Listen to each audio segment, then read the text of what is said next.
இந்தியாவில் ஒரு தலிபான் அமைச்சர், அதுவும் உத்தரப்பிரதேசத்தில் உள்ள ஒரு புகழ்பெற்ற மத பள்ளியில்.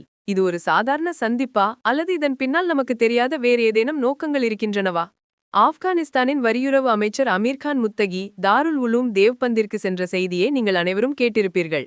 ஒற்றை நோட்டத்தில் இது ஒரு சாதாரண நட்பு சந்திப்பு போல தோன்றலாம். பல நூற்றாண்டுகள் பழமையான ஆன்மீக உறவை புதுப்பிக்கவேதான் தான் வந்ததாக அவர் கூறுகிறார். ஆனால் இந்த சந்திப்பிற்கு நாம் பார்ப்பதை விட மிகப்பெரிய அரசியல் முக்கியத்துவம் உள்ளது. அதை நாம் புரிந்து கொள்ள வேண்டுமானால் இந்த கதையில் வரும் மூன்றாவது நபரையும் நாம் தெரிந்து கொள்ள வேண்டும். பாகிஸ்தான். இங்கே பாகிஸ்தானின் பங்கு என்ன என்று கேட்கிறீர்களா? தலிபான்களின் சித்தாந்தங்களின் வேர்கள் இந்த தேவ்பந்தில்தான் உள்ளன.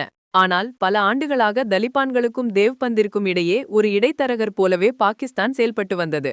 ஆப்கானிஸ்தானில் தங்களது செல்வாக்கை நிலைநிறுத்த பாகிஸ்தான் இந்த உறவை சாமர்த்தியமாக பயன்படுத்திக் கொண்டது. அதாவது இந்த ஆன்மீக உறவின் ஏகபோகத்தை பாகிஸ்தான் அனுபவித்து வந்தது. ஆனால் இப்போது தலிபான்கள் என்ன செய்கிறார்கள் தெரியுமா? அவர்கள் அந்த இடைத்தரகரான பாகிஸ்தானை தவிர்த்து தங்களுடைய சித்தாந்தங்களின் பிறப்பிடமான தேவ்பந்துடன் நேரடியாக தொடர்பு கொள்ள முயற்சிக்கிறார்கள். இதைத்தான் அரசியல் நோக்கர்கள் ஆன்மீக ராஜதந்திரம் என்று அழைக்கிறார்கள். அதாவது ஒரு ஆன்மீக உறவை அரசியல் நோக்கங்களுக்காக பயன்படுத்துவது.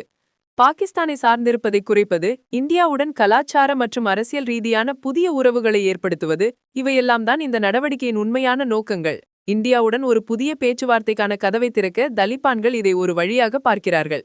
சுருக்கமாக சொன்னால் இது ஒரு சாதாரண பயணம் அல்ல. பாகிஸ்தானின் செல்வாக்கு வளையத்திலிருந்து வெளியேறி இந்தியாவுடன் ஒரு புதிய அத்தியாயத்தை தொடங்க தலிபான்கள் எடுக்கும் மிக முக்கியமான ஒரு அரசியல் நடவடிக்கை இது. தெற்காசியாவின் அரசியல் சமன்பாடுகளையே மாற்றி எழுதும் சக்தி வாய்ந்த ஒரு நகர்வு. இந்த வீடியோவை பற்றிய உங்கள் கருத்துக்களை கமெண்டில் சொல்லுங்கள். வீடியோ பிடித்திருந்தால் நண்பர்களுக்கு ஷேர் செய்ய மறக்காதீர்கள்.